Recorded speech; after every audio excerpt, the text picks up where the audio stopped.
hasiera bezala, bakarrik esan, espero dugula, saio hau bildutakoen espektatibak betetzea eta aurkeztuko dugun landanekin zerbitzu hori kideen artean, zuen erakundeetako eta elkarteetako kideen artean ezagutzera emateko besteko interesa piztea izango litzake gure helburua, ez? Eta, besterik gabe, eskerrik asko berriro, eta, hasi egingo gara saioarekin mamian sartzen, ze gero azalduko dugu zertan datzan landanekin zerbitzua. Eskerrik asko agurtzen, lehen hasieran aipatzea ahaztu zait, baina saioa grabatu egingo dugu, gero hau etorkizunean eduki ahal izateko, beraz jakin dezazuela. Eta jarraian zerari Ignacio Garai Fernandezi eskatuko diot mikrofonoa pizteko, bera Mikeko kide da, alegia Mondragon korporazioaren enpresa kudeaketa berrikuntza eta ekintzailetza ikerketako zentroko kide, beraz, berak emango dizkigu orain azalpenak, zurea da hitza, Ignacio.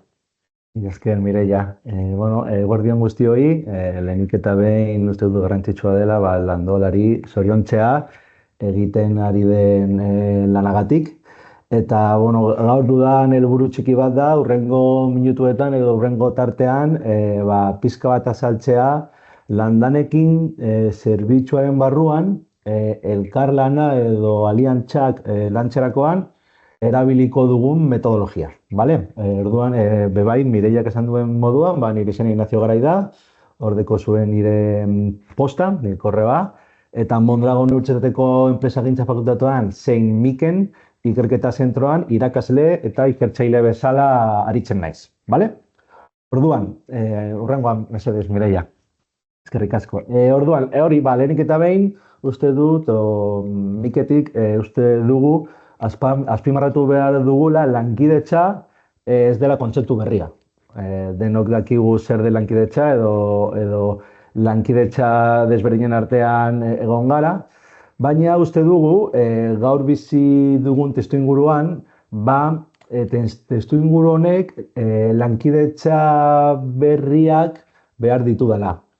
Orduan, uste dugu, ikuspuntu berriek lankidetza ulertu eta kudeatzeko testuingurua eskatzen dituzte. Eta hori da gaur aurkeztuko dudan metodologiaren abipuntua. Orduan, orokorrean, zer da lankidetza? Hori, no? Gutxienez, bi erakunderen arteko harremanei egiten dio referentzia.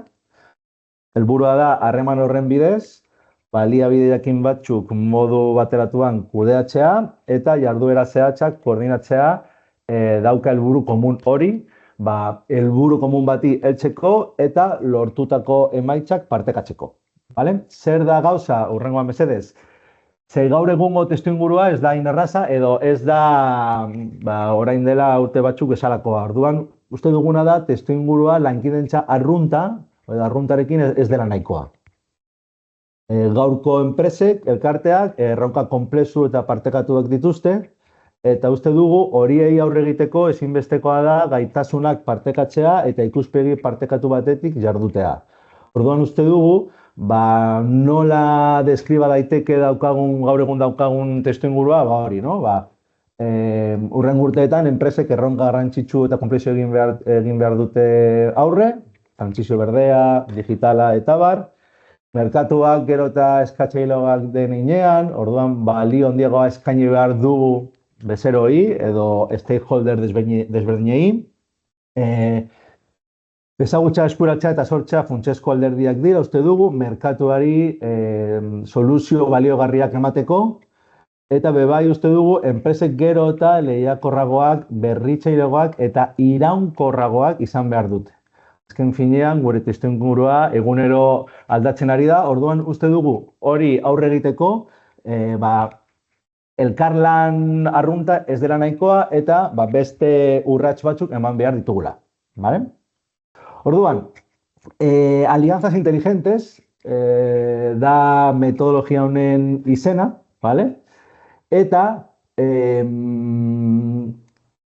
metodologia honek, hiru edo aukera desberdinak ematen digu. Alde batetik, aliantzen bizitza zikloan zehar dagoen konplexutasuna ulertzeko eta kudeatzeko gaitasuna ematen digu. Azken finean, harreman bat sortu nahi dugu, baina beti gauzak sortzen dira, orduan metodologia honek, konplexutasun ulertzeko eta kudeatzeko ematen digu aukera. Aldi berean, Alianzas Inteligentes metodologia alde bakoitzak beren potentziala ustiatu eta maximizatzeko aukera ematen du. Azken finean, guk pentsatzen dugu elkarlan aliantza baten barruan badaude bi edo gehiago parteak eta parte guztiak zer erabazi behar dute. Ez da bakarrik bat erabazi edo besteak galdu. Orduan, metodologia honek ere bai aukera ematen du, elkarlanen barruan dauden enpresa guztiek edo organizazio guztiek bebai maximizatzea bere arrakasta. Eta bebai, metodologia honek aliantza modu estrategiko eta iraunkorrean parte hartzea. Zer da hau? Uste dugu, orain dela urte asko edo tradizionalki, harremanak edo aliantzak, nola esan daiteke, de forma informal, alako moduan egin dira batzutan, eta uste dugu, gure ikuspuntua da, aliantza estrategikoak sortzea eskatzen duela. Orduan ez da, eskua ematea, por decir de manera simple, baina uste dugu, estrategiak eraiki behar direla, arrakasta aliantzan edukitzeko. Hurrengoan, mesedez, Mireia. Orduan, zer dira alianzas inteligentes pentsatzen dugun edo hitz egiten dugunean, zer esaten dugu? 3 ezaugarri nagusi ditu alianzas inteligentes metodologia. Lehenik eta behin esan beharra dago, metodologia hau Mondragon Unibertsitatearen eta konsortia konsultorien arteko lankidantzaren emaitza bat da. Orduan, gu bai, metodologia hau egiteko, elkarlan bat osatu dugu hau garatzeko. Zeintzu dira 3 ezaugarri nagusi alianzas inteligentesen metodologiaren barne? Lehenik eta behin, estrategia. Gut daukagun esperientzia esan digu harremanak edo elkarlanak edo aliantzak ez direla berez sortzen. Orduan uste dugula aliantzak landu eta diseinatu egin behar direla. Ez da soilik bazkide bat aukeratzea, baizik eta elkarrekin balioa sortzea. Eta erakunde bakoitzaren estrategiarekin beti bat etorri behar da lankidentza hori. Bigarren ezaugarri nagusia, errentagarritasuna. Zer deritzogu? Baliabideak partekatuz, azken finean, harreman bat sortzerakoan baliabideak partekatzen dira, arriskuak murriztu behar dira enpresen artean, eta helburu komun baten alde lan eginez. Hori da, azken finean, elkarlanaren helburua. Baina, bebai mai gainean ipintzen dugu, helburua beti da emaitza hobeak lortzea. Orduan, errentagarritasuna lortzea dauka bebai helburua. Ez da bakarrik, elkarlan bakarrik egiteko, helburuak diseinatu behar dira eta jarraitu behar dira. Eta, 3. ezaugarri nagusia metodologia honen barne da ikaskuntza. Azken finean uste dugu, elkarlana egiterakoan ikaskuntzak agertzen dira, orduan, metodologia honen barne, posiblea da, aliantzan parte hartzeak berrikuntzarako aukera ematen du. Eta hori, gaitasun berriak garatzeko, testuinguru apropesa sortzean. Eta orduan, helburu horiek lortzeko, 3 ardatz edo gako nagusitan lan egin behar da. Lehenik eta behin, lankidetza estrategia bat da, orduan, estrategia bat garatu behar dugu, edo garatu behar da, ez da horrela batean sortzen, landu egin behar da, eta hori, estrategia ikuspuntu batetik ikusi behar ditugu lankidentza edo aliantzak. Bigarren gakoa, proiektu eta sistemak egokiak, bebai, ezartu behar dira. Orduan, ez da alako espontaneo gauza bat, baina hori, lankidentza edo aliantzan lan egiterakoan, gauzak agertuko dira, batzutan arazoak, orduan hori prozesu baten barnen txartu behar ditugu aliantzak, eta sistema desberdinak eta egokiak diseinatu. Adibidez, komunikazio sistemak. Nola komunikatuko gara edo nola aurre egingo dugu sortuko diren gauzei. Vale? Orduan hori da. Estrategia bat osatu eta bebai, prozesu eta sistema egokiak esartu. Eta, bebai beti gustatzen zaigu mai gainean ipintzea, azken finean, elkarlana edo aliantzak pertsonen arteko gauza bat da. Orduan oso garrantzitsua da pertsonek kontuan hartzea. Zer da, hori lankidentza beti da pertsonen arteko harremanen ondorio bat, orduan horregatik pertsona horiek edo lankidentza barruen dauden pertsonek rol eta funtzio argiak izan behar dituzte, lankidentza hori leku onera joateko. Vale? Eta hori egiteko, hemen dago hurrengoa mesedez Mireia, metodologiaren argazki txikitxo bat, nola lan egiten dugu, fasetan. Orduan, organizazio ezberdinek, agian, fase ezberdinetan egon daitezke, baina hau da gure helburua. Orduan, lau fase edo lau urrats identifikatuta ditugu, lehenengoa fokatu edo enfokari izenekoa, fase honetan aukerak identifikatuko ditugu, balio proposamen komun bat definituko dugu eta eragile interesdunen mapa osatzea. Hurrengo urratsa, bigarren urratsa da, krear edo sortu, eta han zer egingo dugu, adibidez, bazkide egokiak identifikatu eta aliantza eraikitzeko negoziazioa prestatu. Hirugarren fasean, gestionar edo kudeatu, fase honetan, proiektuak abiarazi eta eguneroko jardunean aliantzan modu eraginkorren batean kudeatzea, adostasunetik abiatuta. Beti, parteen artean adostasun hori bilatuz. Eta laugarren fasea, izena deko evoluzionar edo evoluzionatu, eta helburua da, hori ikaskuntzak, aliantzaren ondorio sortzen diren ikaskuntzak sistematizatu, emaitzak partekatu eta etorkizuneko lankidentzarako oinarriak ezarri. Ikasten dugu aliantza edo elkarlana egiterakoan, emaitzak hori sistematizatu eta gero barneratu hurrengo urratsak emoteko. Amaitzeko, gure aldetik uste dugu, aliantzas inteligentek ez dira soilik erakundeek zerbait partekatzea. Horrekin ez da nahikoa. Uste dugu, estrategian, ikaskuntzan eta emaitzetan oinarritu behar direla. Azken finean, elkarlan eraldatzaileak sortzeko. Orduan, bide sendo bat dira erronka handiei aurre egiteko, eta hori baliabideak optimizatzeko eta balio partekatua sortzeko. Hori da gure aldetik oso garrantzitsua, beti elkarlan hori beti balio partekatua sortzea. Ez bakarrik bat irabaztea eta bestea galtzea edo ez hainbeste irabaztea. Orduan, foku handia ipintzen dugu balio partekatu hori sortzeko. Hori izan da nire aldetik, mila esker Mireia. Ignacio, eskerrik asko zure azalpenengatik eta aurrera jarraitzeko beste bi kideren aurkezpena izango dugu orain.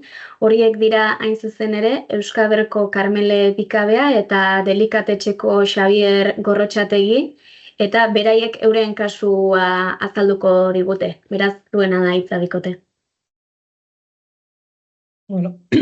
Kaixo egunon, Karmele naiz Euskaberretik. Lehendabiziko gauza eskerrak eman noski landaolari eta guztaneri bereziki gu gonbidatzeagatik. Ignaziok esan duen bezala balio partekatua gu kumplitzen dugu eta igual ez dugu metodologia de alianzas estrategikak horren zurrun jarraitu, baina nahiko alineatuta gaudela era informal batean egindako proiektua da, baina nik uste kumplikitzen ditugula hor esandakoak.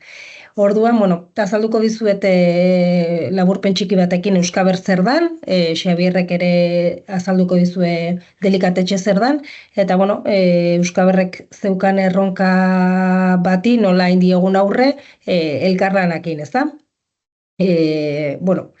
Pasako duzu pixka bat, Mireia, mesedez, hurrengoa. Bueno, Euskaber, ez dakit ezagutzen dezuen, Euskaber kooperatiba bat da, 38 baserritarrek osatutako kooperatiba, baserriak dauzkagu Bizkaian, Araban, Gipuzkoan eta Nafarroan, baserri txikiak dira, kanperotan, landa-oiloetan 6.000 oiloko baserriak eta ekologikoa 3.000, eta bueno, Euskaberreko helburu nagusia, baserritik era duin batean, bizi irautea da, ez? Orduan, bueno, kooperatiba beraiena da, baina guk Euskaberrek, bueno, zentrala daukagu, gero kontatuko dizuet pixka bat zein den prozesua, baina zentrala zaldibin daukagu, eta guk hilabetero kalkulatzen diegu ze preziotan erosiko diegun dozena, beti ere margen bruto bat ziurtatzeko, eta margen horrekin rentabilizatzen dute egindako inbertsioa, bai? Pasako duzu favorez, Mireia? Bai. Igual hori da, kontatu dizuet, hurrengora mesedez. Orduan, esan dizuetan bezala, dauzkagu 38 baserriak Euskal Herrian banatuta, eta guk hemendik Zaldibitik astean 2-3 aldiz arrautza jasotzen ditugu gure kamioiekin, Zaldibiko ontziratze zentroa ekartzen ditugu arrautzak, ontziratzen ditugu Eusko Labeldun produktuetan, edo ekologikoen enbaseetan, eta hemendik iten dugu distribuzioa batetik plataformetara gure kamioiekin, eta bestetik gure banatzaileekin, pentsa iristen gehala astero 800 bat salmenta puntutara, eta askotan bi aldiz juten geha berdinera, ez? Orduan, hau da pixka bat gure prozesua. Hor, guri pasatzen zitzaigun, gure oilok, Eusko Labeldun zigilua edukitzeko noski, dozkau kontrol kalidade oso potenteak, ala behar du, eta ala da, eta, gure oiloak arrautzeko nenak erruteko, noski alimentazioa eta zaintza eta kanpoan egotea importantea da, baina guk ja 13 hilabete eukita gero, ez dugu oilo horiekin kontatzen, ze, azkenean heltzen edo sartzen geran moduan ere, erruten duten arrautza ez dalako kalidade berdinekoa, ez? Orduan, momentu batean suertatzen zitzaigun arazo bat, zer egin oiloaren bizitza bukatzen zanean, ez? Orduan, ez da errexea, ze gu nola oso txikiakean, oso diseminatuta gauden, zadibidez granja, makrogranja batek, igual ez dauka arazorik, ze etortzen zaio norbait, jasotzen ditu oilo guztiak eta gurrez, eta guk nola oso txikiakean, suertatzen zitzaigun arazo hori, ez? Zer egin oilo horiekin. Eta, duela 5 urte, Esteban eta Xabier kontaktuan jarri zian, eta orain Xabier kontatuko digu zer dan delikatetxe, eta nola ematen dien, irteera gure oiloi, eta zirkuloa ere bai, nola izten dan, ez? Leheno aipatu duzu Ignacio, koherentea, estrategikoki koherentea izan beharko lukela aliantza honek, eta gure kasuan bada, noskiz, azkenean bertako produktua da, eta, zirkuloa izten dugu, eta bai delikatetxek eta bai Euskaberrek daukan filosofia horrekin bat egiten dute bilak, ez?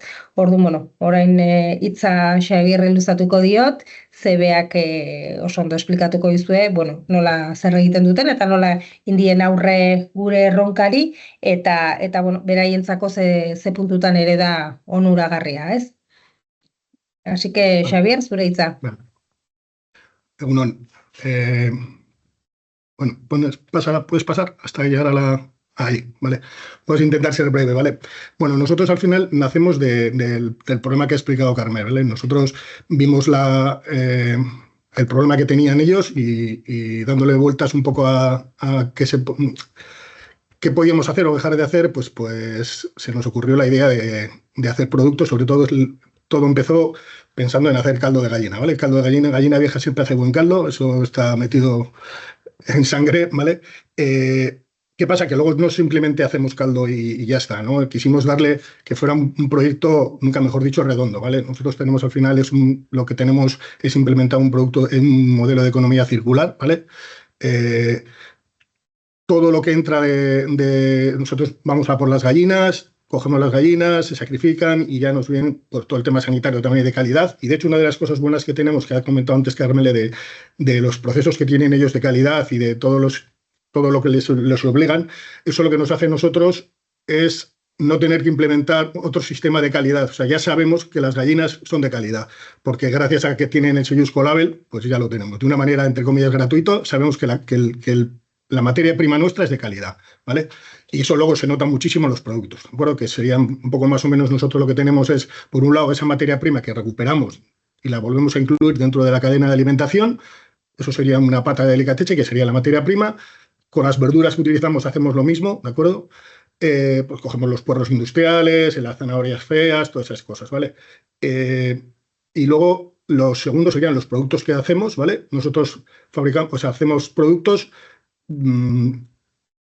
sostenibles, podemos decirlo, ¿de acuerdo? O sea, al final son bajos en sal, o sea, con la sal adecuada, nada de potenciadores, todo es natural. Todos los productos que hacemos no tienen nada añadido, absolutamente nada. Las hamburguesas no les echamos nada. Al caldo, pues como digo, tampoco. Luego los procesos tanto de esterilización como de pasteurización son naturales, es simplemente ponerlos a temperatura, no hacemos absolutamente nada, no le echamos ninguna cosita mágica, ¿vale? Todo es natural, sin gluten, altos en proteína, o sea, todos los productos. Y encima lo que hacemos, el hecho de la economía circular que os digo es, hacemos el caldo, por hacerlo de una manera resumida, cogemos la gallina, hacemos el caldo y esa gallina no la tiramos.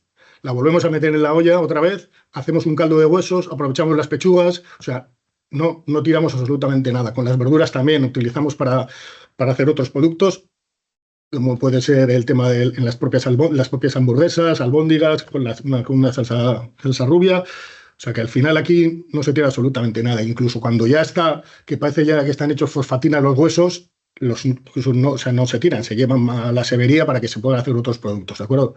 Entonces eso sería un poco la segunda parte, que serían los productos. Y lo tercero, y que también tan importante, serían los procesos, ¿de acuerdo? Nosotros tenemos implementados aquí también todo un tema de energía que creo que lo tenemos bastante trabajado, ¿vale? Tenemos 2 tipos de paneles, calentamos el agua con paneles termosolares, producimos electricidad con paneles fotovoltaicos, mantenemos el calor con vapor, o sea, el frío no lo hacemos con gas, lo hacemos con agua glicolada, todo lo que hemos podido aportar para que sea lo más medioambientalmente ajustado, pues lo hemos hecho. Seguro que hay algo más que podremos implementar y seguimos dándole vueltas y seguro que seguiremos haciendo, ¿vale? Para que pueda ser.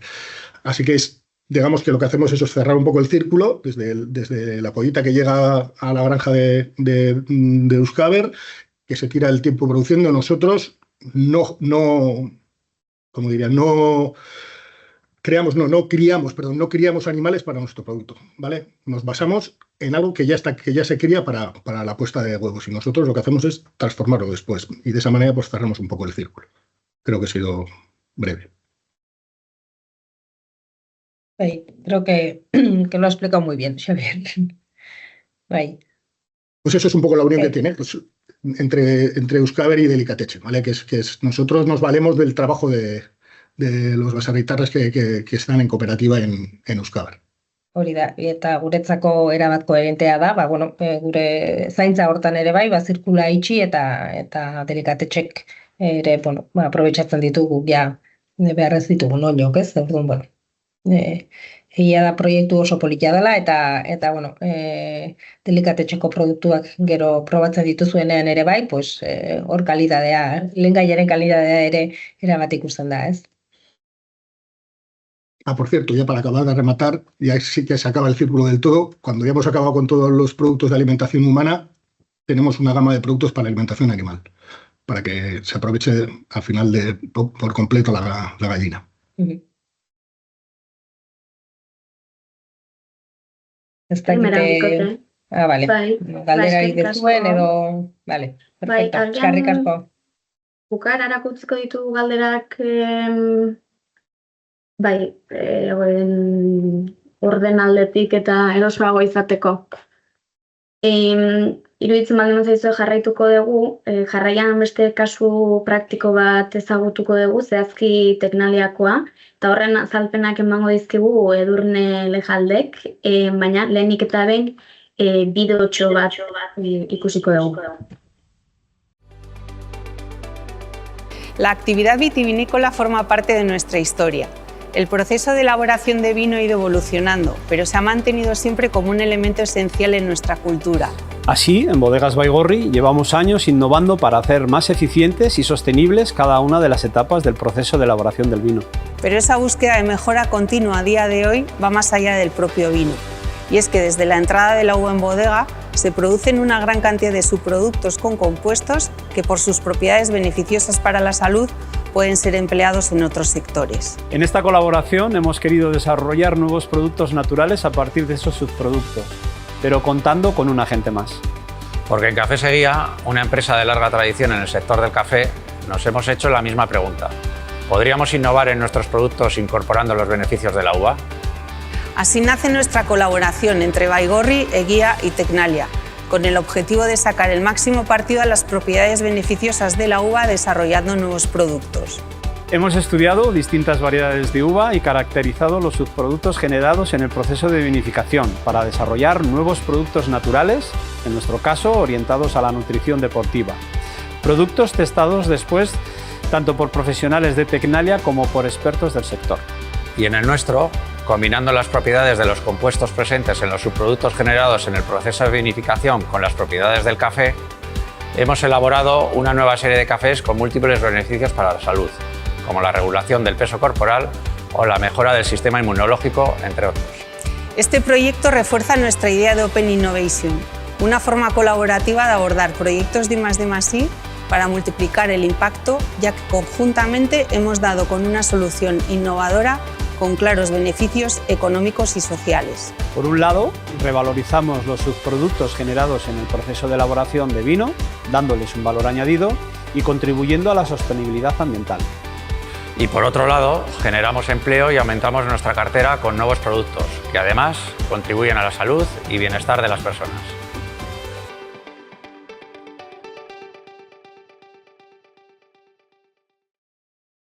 Orain bai, edurren nahi duzunean... Eskerrik asko, Mireia. Ezer baino lehen eskerrak eman nahi diegu landaolari, Jurreri, Mireiari ere, webinar honetara Tecnaliari egindako gonbidapenagatik. Jarraian Tecnalian garatutako ikerketa proiektu baten kasua aurkeztuko dut, adibide gisa, zentro teknologiko baten eta hainbat enpresaren artean dauden lan egiteko aukerak erakusten duena. Hau da, deituna da historia de doble impacto, ¿es? Cafés funcionales con ingredientes naturales. Aurrera, Mireia, mesedez. Bueno, este ha sido que denominamos un proyecto de colaboración en el que, bueno, hemos colaborado por un lado Tecnalia como centro tecnológico y por otro lado con dos empresas. La primera empresa y la que propuso el proyecto es Eguía Foods, que es una pyme situada en Vitoria-Gasteiz, que se dedica a la elaboración de cafés e infusiones. Es cierto que es una empresa de larga trayectoria que ya empezó en 1896 con un pequeño ultramarinos en Tolosa, donde tostaban café y fabricaban chocolate y velas también. Y posteriormente ya trasladaron su negocio a Vitoria-Gasteiz en 1936.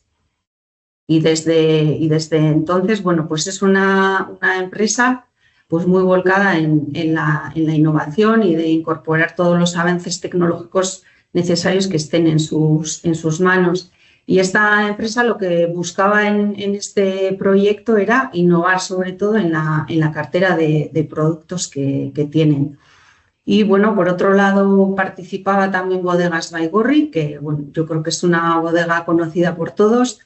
Es una pyme situada en Samaniego, en Rioja Alavesa, que también está siempre muy volcada en innovar en sus vinos, en sus productos, colaborando sobre todo en la sostenibilidad y la economía circular del sector vitivinícola.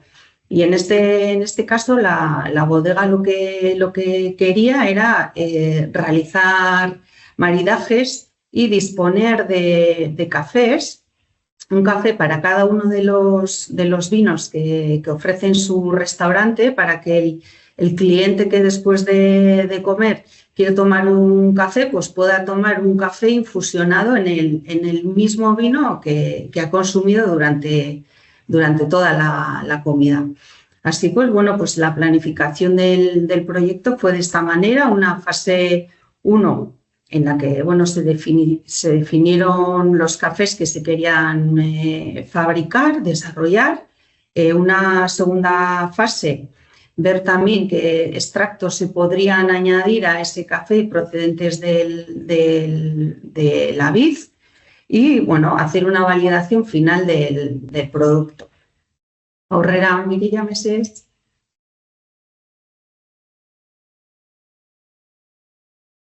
Así, bueno, pues los proyectos de I+D, además de tener un objetivo general, global para todas las empresas, bueno, pues este proyecto también tenía unos objetivos parciales que están un poco aquí definidos, ¿no? Que era, por un lado, obtener diversos cafés con diferentes funcionalidades, con orientación hacia salud, por la incorporación de ingredientes naturales. En este caso, lo que empleamos fueron ingredientes como la Garcinia camboya, a la que se le atribuyen, pues, propiedades relacionadas con la pérdida de peso y la regulación del apetito, y también la Echinacea purpurea, a la que se le atribuyen más propiedades medicinales relacionadas con efectos positivos en el sistema inmune. Por otro lado, empleamos extractos de hojas de vid que, por sus propiedades antioxidantes, podían ser empleadas en esos cafés también. Otro de los objetivos que se perseguía era el aumento de la capacidad antioxidante del café, por la incorporación en el mismo también de extractos procedentes, además de la hoja, de otras partes de la vid, de subproductos generados en el cultivo de la vid. Y finalmente, lo que comentábamos inicialmente, ¿no? El empleo del vino, sobre todo, o de subproductos de la elaboración del vino para el desarrollo de estos cafés infusionados en vino. Aurrera, Mireia Meses. Bueno, entonces, como en cualquier proyecto de I+D, bueno, se hizo una planificación en el tiempo y se definieron las responsabilidades de cada una de las partes, pues, para conseguir estos objetivos. Entonces, por ejemplo, ¿no? Aquí lo que hemos tratado es un poco de reflejar las responsabilidades de Egia Foods, ¿no? Pues proporcionar a Tecnalia, en este caso, pues todos los ingredientes naturales, pues la Garcinia camboya y la Echinacea purpurea, para que desde Tecnalia pudiéramos caracterizarlo químicamente en distintas propiedades y utilizando nuestro equipamiento analítico que disponemos en nuestras instalaciones. Además, Egia Foods también tenía que proporcionar a Tecnalia el café, que también caracterizamos y analizamos. Por un lado, Egia realizaba los ensayos del café con los ingredientes naturales que desde Tecnalia íbamos también preparando, y Tecnalia finalmente también caracterizaba esos productos finales. En el caso de Baigorri, bueno, pues Baigorri proporcionó a Tecnalia todos los vinos en el que se iban a realizar los infusionados de café. Pues analizamos vino rosado, vino blanco y luego vino tinto, bueno, pues de maceración carbónica, crianza, en fin, todos los vinos en los que estaba interesado la bodega. Se planificó además con Tecnalia una recogida de muestras de todo el material vegetal del campo en el tiempo, y bueno, Baigorri además también, bueno, pues proporcionó a Egia los vinos y todo el material vegetal cuyos extractos se prepararon en Tecnalia a Egia Foods para que Egia pudiera hacer también sus desarrollos. Entonces, bueno, una vez llevado a cabo todo este proyecto, bueno, pues se llegó a tener distintos cafés Y luego desde Tecnalia y desde las dos empresas se organizaron catas con consumidores con el fin un poco de verificar y de valorar organolépticamente todos los productos, ¿no? Antes de que la bodega pues, pudiera poner a servicio de su restaurante de los cafés y de guía que llevara también el producto al desarrollo ya final para poderlo poner en el mercado. Aurrera, Mireia, ¿me sigues? Entonces, bueno, también nos parece importante y que trasladar que además de realizar los desarrollos, pues desde Tecnalia consideramos que es muy importante también poner y difundir, poner a disposición al final del público y difundir los resultados de los proyectos de investigación, siempre con el visto bueno de las empresas por si acaso. O sea, por supuesto, para que estos desarrollos al final tengan la mayor difusión posible. Entonces, bueno, se muestran aquí unos ejemplos de unas fichas que preparamos desde Tecnalia con el fin de darle la mayor difusión posible. Entonces, tenemos este ejemplo de esta ficha. Aurrera, Mireia, ¿me sigues? Esta otra de otro proyecto muy relacionado con el anterior y que hemos visto en el vídeo, de obtener a partir también de distintas partes de la vid unos ingredientes para desarrollar unas infusiones óptimas para la práctica deportiva y de los que también hicimos bastantes ensayos. Aurrera, Mireia. Y luego colaboramos con las empresas, bueno, pues en publicar artículos y en colgar la información en las redes sociales con el fin, bueno, pues de poner en conocimiento del público en general de todos estos desarrollos. Aurrera, Mireia. Bueno, es que ricasco. Esto era un poquito así de forma así muy, muy cortita, bueno, pues hemos querido plasmar un ejemplo que creemos que refleja muy, muy bien en lo que puede consistir un proyecto de investigación que varias empresas de sectores que aparentemente proceden de dos sectores tan distintos, ¿no? Pues con un objetivo común pues pueden llegar a desarrollar productos en común. Es que ricasco. Mila esker zuri ere Edurne, eta jarraian azkenengo kasu praktikoaren txanda izango da, azkenengo kasu praktikoa ezagutuko dugu, eta hori da Zabala Sagardotegiak eta Aleobitro enpresaren arteko lankidetza esperientzia. Kasu honetan beraiek ezin izan dute gaur hemen gurekin egon, baina Jurre Peñagarikano Urkomeko kudeatzaileak horre buruzko azalpenak emango dizkigu. Beraz, Jurre, nahi duzunean. Kaixo, egun on guztioi, eskerrik asko Mireia. Mireiak esan duen bezala, beraiek ezin izan dute etorri, baina bai iruditu zaigula oso proiektu interesgarria dituen ezaugarriengatik, bat da Zabala Tolare Sagardotegia eta bestea da Aleobitro enpresa bioteknologikoa. Eta bien arten sagardoa eta lupulua erabili dute produktu berri bat egiteko. Behaiek etorri ezin izan dutenez, aurkezpena bai bidali dutela eta nahiko irudi asko dauzka eta nik uste irudiekin eta bertan jartzen danakin nik esplikatu baino una imagen vale más que 1000 palabras esatea gazteleraz eta nik uste horrekin gelituko gehala eta gero bai galderak barin dauzkazue eta honen inguruan gehiago jakin nahi barin badezue beraien kontaktuak ere bai ditugu eta pasako genizkizueke.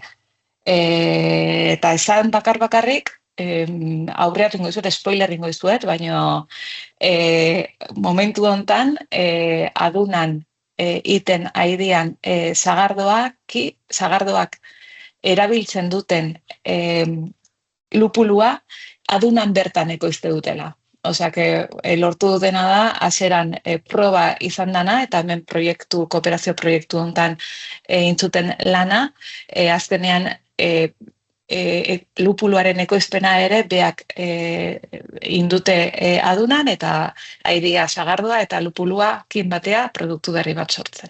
Eta guain ja pasa aurrea, zetik nik uste eta argazkiekin eta ondo ikusiko dela ze proiektu den.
Bueno, nik uste nahiko garbi gelditu dela, nahiz eta beraiek ez zeon, eta, eskerrak ematea baita proiektu honen ezagutza, bai hasi eta Elika eta Sagardogilen elkartetik jakin izan dugula, eta, beraiek ere eskerrak proiektu honen berri emateagatik eta divulgazio saio hontan aurkezpena emateagatik, bai Zabala Sagardotegia eta Aleo Vitro enpresari. Eta guain, Mireia, zui uste izutita. Eskerrik asko. Kasu praktiko guztiak ezagutu ditugu eta, ari gara pixkanaka gaurko saioaren amaierara iristen, baina galderen tartea zabaldu aurretik Landanekin programaren bideoa ikusiko dugu orain, eta ondoren berriro emango diotitza agurtzanei. Mikroenpresa edo ekintzailea zara Gipuzkoako nekazaritza elikagaien sektorean? Ezagutu Landanekin. Zure proiektuaren hazkunde jasangarrirako lankidetza estrategikoak bultzatzen dituen Landaolaren doako zerbitzua. Laguntza pertsonalizatua eskaintzen dizugu, baita aliantza adimendunak sortzeko aholkularitza ere. Zure ondoan egongo gara lankidetza proiektuen diseinu eta merkaturatzean ere. Ezagutu joera berriak. Konektatu funtsezko agenteekin eta eskuratu doako 30 orduko aholkularitza, zure ikuspegia errealitate bihurtzeko. Bisitatu landaola.eus edo idatzi landaola@landaola.eus helbidera. Bultzatu zure proiektua Landanekin zerbitzuarekin.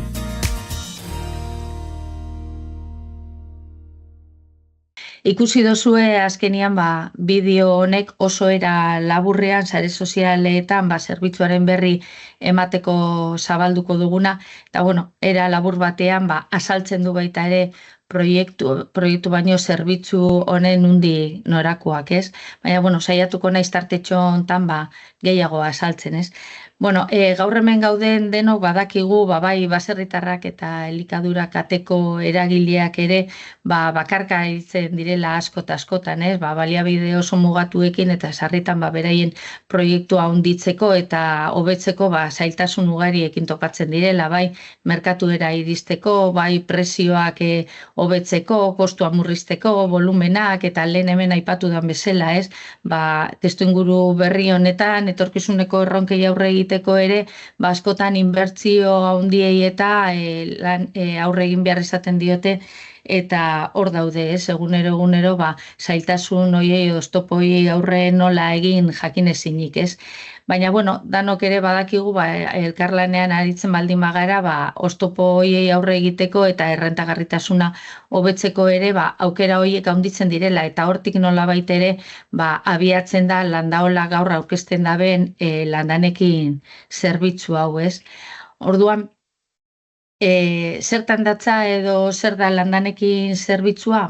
Gipuzkoako nekazaritzako elikadura kateko enpresen edo eta pertsonen arteko sinergiak eta lankidetza proiektuak bultzatzen lagunduko duen zerbitzua da. Hau da, eragileen ezberdinen arteko lankidetzak bultatzea bilatzen duen zerbitzu bada, beti ere proiektu horien balio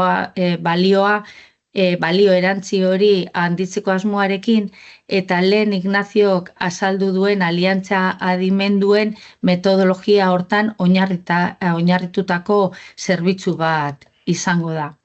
Eta, bueno, nortzuei dago zuzenduta, beraien proiektua, aipatu dugun bezala, ez hasi indartu, hobetu edo negozio lerro berri batzuk irekitzea nahi dutenek, edo baita ere merkatuaren joera berri hoiei egokitzea eta erantzutea nahi dien enpresa eta ekintzaile txiki hoiei zuzendutako zerbitzu bat izango da. Izan ekintzaile edo enpresa horiek arlo desberdinetan aritu aldirena, izan ekoizpenean, eraldatzeko edo merkaturatzeko arlotan ari dienak, ez? Baina beti ere azpimarratzea nahi duguna da, zerbitzu hau zuzenduko dela, beraien proiektu edo zerbitzu hori garatzerako orduan, lankidetza bera aukera gisa ikusten duten ekintzaile edo enpresa hoiei. Beti zuzenduta izango da perfil hoietako ekintzaile edo enpresei, ez? Eta, bueno, zer eskaintzen du Landaolak hemen aurkezten duen landanekin zerbitzuak, ez? Bueno, alde batetik edo hasiera baten behintzat eskualde bakoitzeko landa garapen elkartearen laguntza individualizatua, ez? Bueno, edozein ekintzaile gure gana iristen danean, landa garapen elkarteen gana iristen danean, edozein bideetatik iristen dela ere, ekintzaile horiei laguntzen saiatzen gara, ez? Eta, bueno, beraien proiektu idea edo behar konkreto batzuei, behar horiek ezagutu ondoren edo, aztertzen dira, zeintzuk izan aldian bide egokienak, idea proiektu edo negozio lerro berri hoie garatzen laguntzeko, ez? Eta, bueno, zerbitzu hau martxan jarri behar dugunetik, lankidetza bera baita ere orain arte, bai, proposamen bezala hor izaten gendun, diru laguntza lerro batzuk ere badaude lankidetzaren inguruan, eta batzutan proposatu egin izan zaie ekintzailei, hor dagoela aukera bat, baina momentu honetan zerbitzu honekin, lehen aipatu den bezala, lankidetza hori beste era batera ulertuaz, hori da nahi dieguna proposatu, irtenbide bezala, irtenbide posible bat bezala behintzat, proiektu horiek garatzeko, ez? Eta, ekintzaile horiek ikusten baldin badute, sakontzea nahi dutela, lankidetzako metodologia hortan, eta benetan ikasi eta ikusi, eta aztertu baita ere, lankidetzaren bitartez lortu alduten hori, momentu hortan jarriko litzateke martxan landanekin zerbitzua, edo aktibatuko genduke landanekin zerbitzua. Hasiera baten, beraiek eduki dezaketen proiektu horren diagnosi sakonagoa bat egiten, ez? Merkatu eta sektorearen lehen aipatu den bezala, joera horiek aztertu, proiektuaren definizioan baita ere lagunduaz baita ere identifikatzen nortzuk izan daitezken bezero segmentu horiek eta baita ere ze produktu edo zerbitzu eskaini alde zaien, ez? Identifikatuaz baita ere, merkatuak lehen esan dugun bezala zer eskatu dezaken, ez? Eta, baita ere lagundu beharko diegu ekintzaile horiei baita ere identifikatzen eta zerrendatzen zeintzu dira berak ditun errekurtsoak eta baita ere ze gaitasun dituen proiektu horrekin aurrera egiteko. Eta baita ere identifikatzen lagunduko diegu ze ezaugarri izan beharko lituzken aliatu potentzial horrek, ez? Eta, da identifikatzen lagundu baita ere nortzuk izan daitezken beraiekin kolaboratu dezaketen aliatu horiek.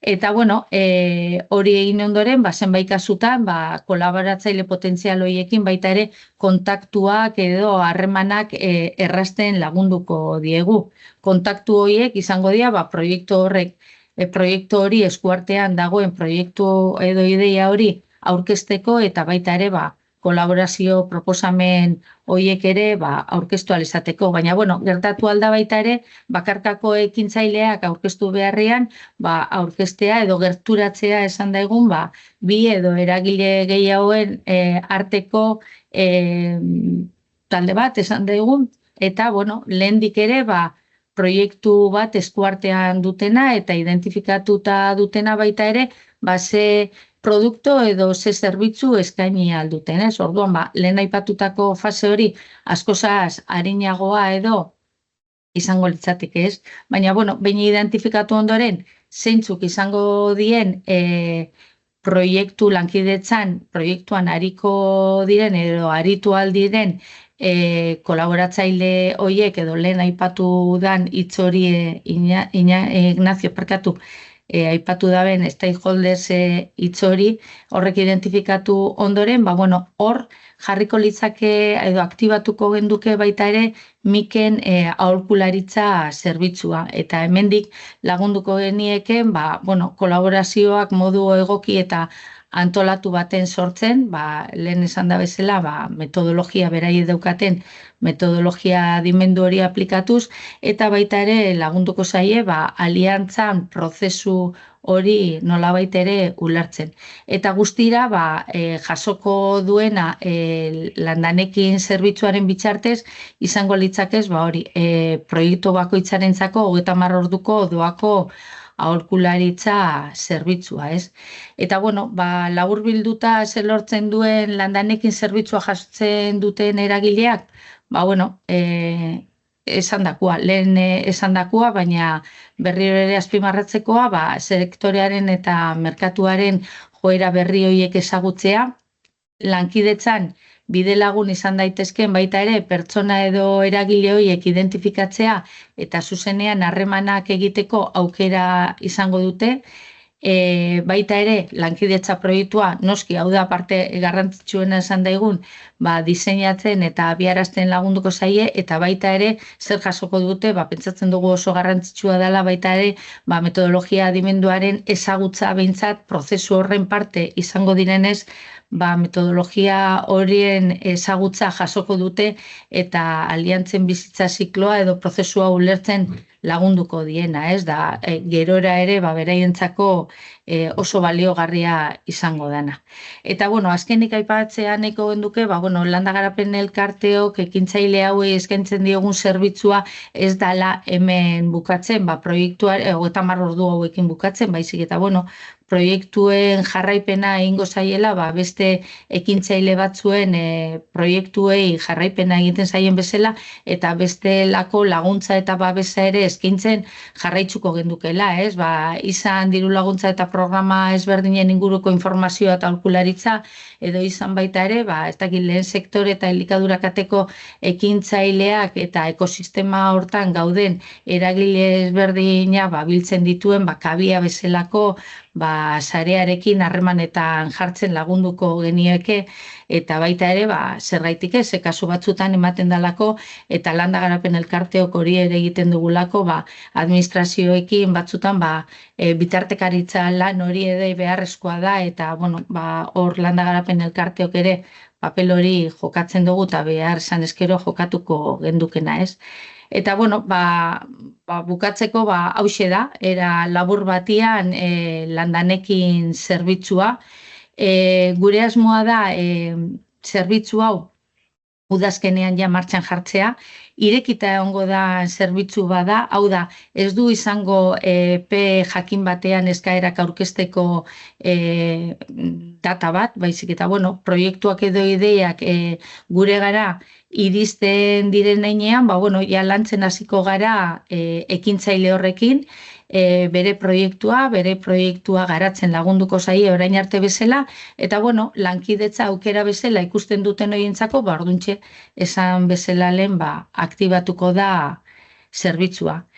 Eta, hemen zaudeten guztioi bukatzeko eskaera, lehen ere esan duguna, ordezkatzen dituzuen elkarte edo erakundetako kiden artean, gustatuko litzaiguke, zerbitzu berri honen berri zuek ere ematea kide diren hoien artean, ez? Eta besterik gabe, mila esker arretagatik eta galderaren bat edo baldin badukazue, adierazi edo bestelan, harremanetan jarri zenkie, elbide elektronikora edo zen galdera edo bialduaz, edo eskualdetako edo zein landa garapen elkarteko lankileekin harremanetan jarriaz. Eta nire aldetik besterik ez. Esan bezala, mila esker guztioi, eta espero dut ulertu izana gure landanekin zerbitzu hau nola planteatzen dugun. Hori da, aipatu duzu, orain galderak egiteko tartetxoa edukiko dugu, Arantzak ja altxatu du eskua, Arantza egin galdera lasai. Aktibatu mikrofonoa eta bota. Nik galdera baino gehiago zorionak ematia eta eskerrik asko bebai landa olari. Ze azkenean oso beharrezkoa da onelako ekintza martxan jartzea. Ontanok asko egiten dugu berba, ekintzaileak, ez daki, animatu, ekintzaileak izaten, baina oso garrantzitsua da bebai olako zerbitzu zuzena eta hurbila eukitea, batzutan horrek bilurrak eta horrek lotzak askotan eukiten diranak, igual beste toki batera aholkularitza bila joateko, landaolak eta landaolan lan egiten daben teknikare guztizek ematen dabe hurbiltasuna, lasaitasuna eta konfiantza asko nire ustez, giro bat eta horrek lagunduko da nire ustez jentea hurbiltzen, galderak edo zalantzak edo laguntza bila. Orduan, bitartekari lan hori eta aholkularitza lan hori egitean etzako oso garrantzitsua da. Eta horregaitik, seguru nau arrakasta handia okingo dozuela, gero, emaitzak ikusiko dugu, bai, abentzet, zerbitzua baloratuko dala, zen ustez oso beharrezkoa da, batez be, kontuan eukinda, gure sektorea zelakoa dan, oso txikia da, medio gitxi daukate eta beharrezko, eta honelako zerbitzuak doainik ematea eta hurbiltasunagaz ematea, ni bentsateot oso nahi izango dela. Orduan, zorionak, eskerrik asko eta badakizue edo zer gauzatarako hemen gauzala bai prest laguntzen. Eskerrik asko, Arantxa.